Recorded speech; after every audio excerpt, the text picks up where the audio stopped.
Hello दोस्तों, आपका हार्दिक स्वागत है आपके अपने YouTube चैनल स्पिरिचुअल हब में। भीलराज गुह। गंगा के इस प्रदेश पर भीलों का अधिकार था और उनके राजा का नाम गुह था। एक लोकप्रिय एवं सशक्त शासक होने के साथ ही साथ गुह राम का भक्त भी था।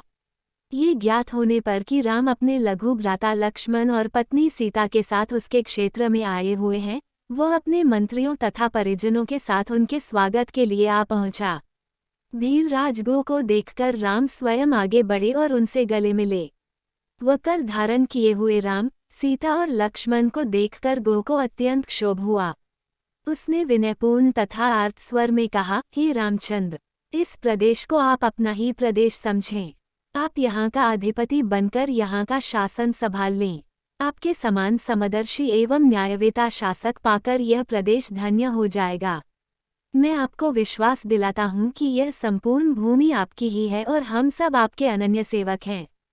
इतना कहकर गुहराज ने अपने साथ लाई हुई सामग्री को राम के समक्ष रख दिया और बोला, हे स्वामी, ये भक्ष्य, पेय, लेह्य तथा स्वादिष्ट फल आपकी सेवा में प्रस्तुत है। आप कृपा करके इन्हें स्वीकार करें। आप लोगों के विश्राम के लिए व्यवस्था कर दी गई है। अश्वों के लिए दाना चारा भी तैयार है।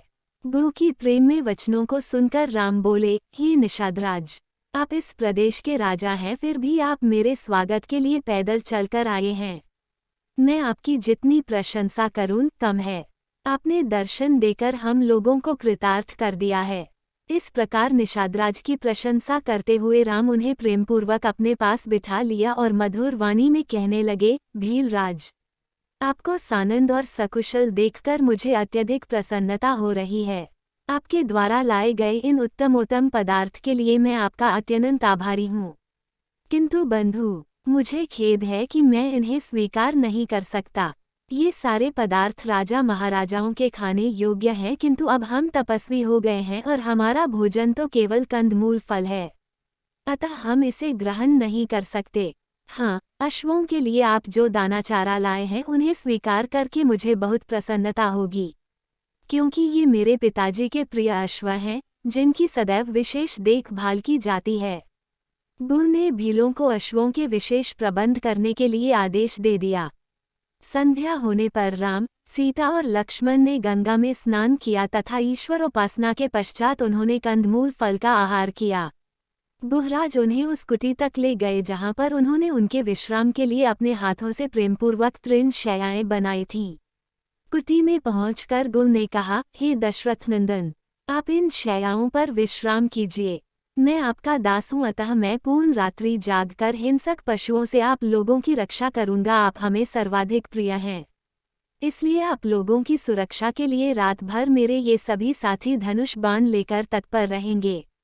उनकी बातें सुनकर लक्ष्मण ने कहा, हे गुहराज, मुझे आपकी शक्ति, निष्ठा और भैया राम के प्रति आपके अनन्य प्रेम पर पूर्ण विश्वास है। निस्संदेह आपके राज्य में हमें किसी प्रकार की विपत्ति की आशंका नहीं हो सकती, किंतु मैं भैया राम का दास हूँ, अतः मैं इनके बराबर में सो नहीं सकता। मैं भी रात भर आपके साथ पहरा देकर अपना कर्तव्य पूरा करूँगा। भीलराज गुह और लक्ष्मण कुटी के बाहर एक शिला पर बैठकर पहरा देते हुए बातें करने लगे। लक्ष्मण ने गुह को अयोध्या में घटित समस्त घटनाओं के विषय में बताया। इस प्रकार वह रात्रि व्यतीत हो गई। अगर आपको हमारी वीडियो पसंद आई हो तो वीडियो को लाइक करें और चैनल को सब्सक्राइब करना ना भूलें। धन्यवाद।